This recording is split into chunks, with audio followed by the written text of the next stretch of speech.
Good morning, and thank you for joining me on the Path to Liberty. I'm Michael Bolden with the 10th Amendment Center, and this is the Fast Friday edition of the show for April 8th, 2022.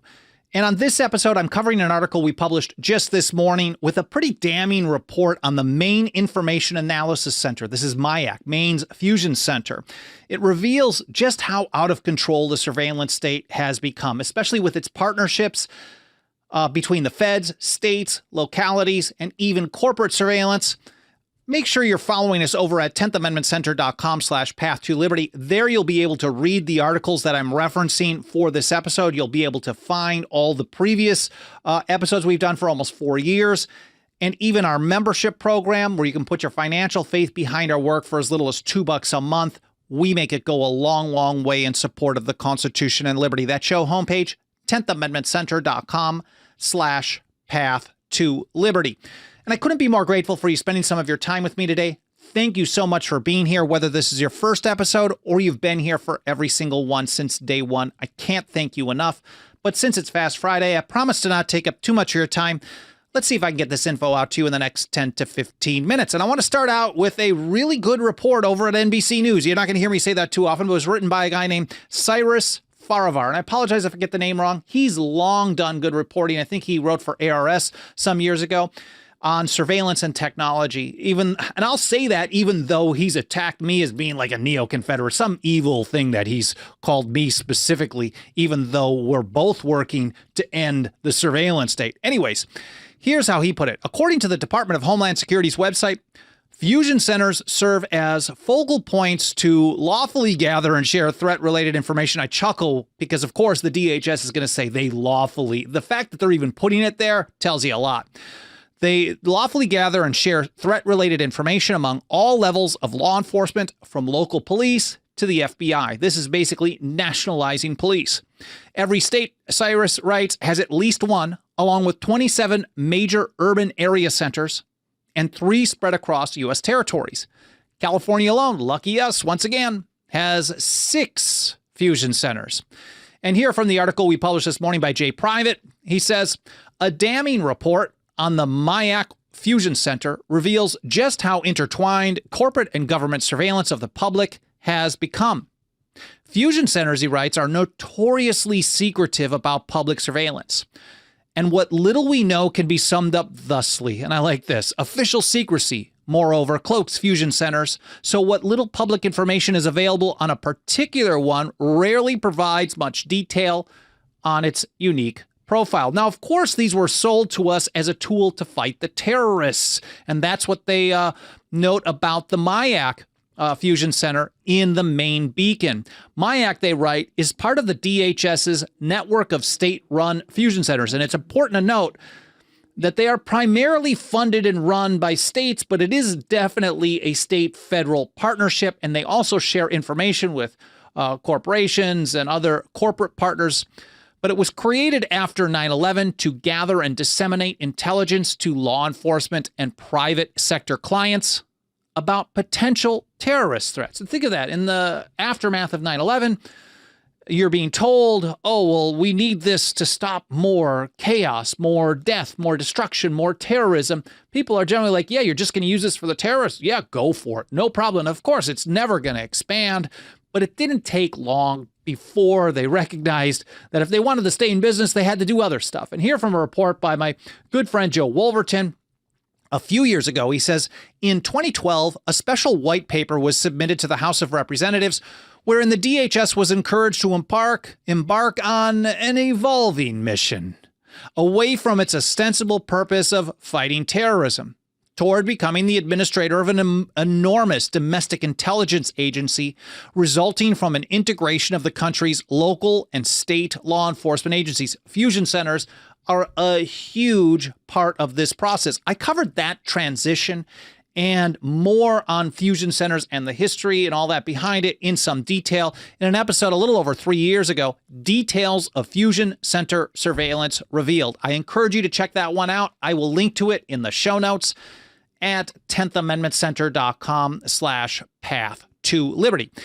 Now, back to the Maine Beacon. They note that in May 2020, MIAC came under fire after Maine State Trooper George Loader filed a whistleblower lawsuit alleging the Fusion Center violated privacy laws. There's some restrictions in Maine on surveillance, and there's a whistleblower, a state trooper, saying, we're not even authorized to do this, but as long as I'm participating with the Fusion Center, they're telling us it's okay.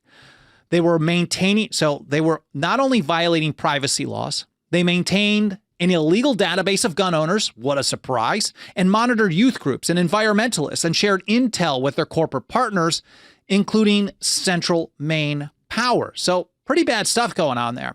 In 2021, so this last legislative session last year, we were monitoring a piece of a proposal there to actually defund the Maine Fusion Center. It's the first time we've ever seen a state at least consider this type of legislation. It's the first time we've seen one introduced, and maybe we've missed it. But they write at Maine Beacon, Maine went further than any other state had ever gone through a legislative effort to close a fusion center with a bipartisan bill that passed the Maine House. It actually passed out of the Maine House and then was killed through some, stalling on the Senate side. But they write the increased criticism of MIAC did, however, result in a narrower bill passing that same year. LD 12 required the Maine Department of Public Safety, DPS, to present an annual report on MIAC to the legislature's Criminal Justice and Public Safety Committee. So at very least, they had to start saying, these are the kind of things that we're doing. Now, we can't rely on the Fusion Center to really shine a lot of light on itself. So there's another report that's been released by some security researchers, some experts on privacy, and there is a shadow report that was published by Maine Beacon. It says the shadow report is an unofficial supplement to the DPS report. They say the authors say that this is a very important part of this. And I've got the full report here up on the screen. I will link to that in the show notes over at mainbeacon.com. The MIAC Shadow Report, reporting on MIAC auditing processes, supplemental to the DPS report. It was just released on April 1st of this year. Now, here's some key findings. MIAC has access to a private database of surveillance information that violates restrictions on surveillance. So as the state trooper was saying, hey, this fusion center is authorizing us to do things that we're not authorized to do during our regular day-to-day work because of state law restricting those things. Jay Private pointed out this is specifically they're looking at facial recognition surveillance. And here's how he wrote it. Despite there being a statewide ban on using facial recognition for mass warrantless surveillance, in Maine, there is evidence MIAC uses data brokers to do an end run around the state law. So the state law says they can't do mass warrantless surveillance by facial recognition. So then the Fusion Center in Maine just gets the information anyways, because they're not actually using the facial recognition surveillance. Now, I'm not sure if there is a loophole that allows that or if they're just ignoring it. Neither would be too big of a surprise. The second thing is that counterterrorism has basically morphed into a supercharged policing of low-level drug and property crimes. So instead of being a counterterrorism tool, they couldn't stay in business, couldn't keep their budgets going because there isn't that much terrorism going on every day and they want to stay in business. So they're starting to do other stuff. 1/3 of the intelligence reports produced, they write, or disseminated by MIAC concern drugs. The report says, once again, the war on drugs is a war on the Constitution. It's the war on the Bill of Rights. It's a war on liberty, and it's a war on you. They always use the war on drugs as an excuse to expand their power and attack your liberty. 14, they write, of the 15 most downloaded documents of the Fusion Center concern property crime. The report then explains that the bulk of the work of fusion centers that were born under the war on terror are now being waged under the failed war on drugs. I love that they called it a failed war on drugs. This is because there is too little activity that is clearly terrorism related. So fusion centers, to justify their budgets, have been redirected to be supplements to day-to-day law enforcement. So a couple of things. One, they're accessing private databases to do an end run around restrictions on mass warrantless surveillance. They've turned something that was supposed to be just for getting dangerous terrorists, protecting the country and things like that into a tool of the war on drugs. And then on top of it, they're even monitoring people based on their political activities. Check this out.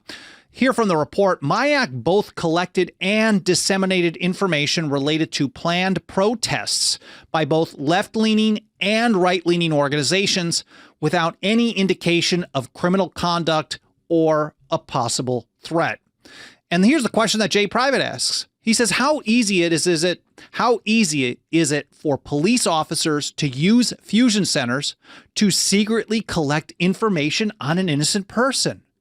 MIAC, he writes, like fusion centers everywhere, quote, can acquire and retain information that is unrelated to a specific criminal or public safety threat as long as it determines that such information is useful. All they have to do is say, well, we think this information is useful. And to what government considers is useful could be almost anything under the sun. As the report states, the policy provides no definitions or standards for determining when information is useful in the administration of public safety. Giving government the power to do things that it thinks is useful, I guess, is very similar to how the people have turned a blind eye to the legal doctrine of principles and incidents and turned necessary and proper into whatever the heck we want. And here's how Jay Private puts it. Let that sink in for a moment. Fusion centers can basically spy on anyone, even if they are not a public safety threat, as long as a police officer determines that the information they collect on a person is useful. The report's authors actually recommend shutting down the Maine Fusion Center. We hope to see another piece of legislation pushing forward with this. I don't know if there was one for this legislative session, but hopefully in the coming year or so, we'll start seeing an effort to do that again. They say that fusion centers represent an unnerving and sometimes comically inept evolution of the militarization of policing. Just as police have used sonic crowd control weapons developed in U.S. wars abroad against protesters in American cities, intelligence sharing infrastructure developed for counterterrorism is now being deployed to protect private property in the post-industrial mill towns of Lewiston, Auburn. At the end of the day, whenever government tells you that new, more expansive or more secret tools and powers are needed to protect you from the terrorists, they will always expand that power, and they will eventually use that power against you. Well, I hope you guys found this interesting. I hope it was educational. More than anything, I hope you learned something. I will link to all these articles and reports that I mentioned in the show notes over at 10thamendmentcenter.com/path-to-liberty. We're working really hard to get this kind of information out to as many people as possible, and nothing helps us get that job done more than the financial faith and support of our members. You can join us today for as little as $2 a month over at 10thamendmentcenter.com/members. Again, I really appreciate you spending some time with me today. I hope you have a great weekend, and I'll see you next week here on the Path to Liberty.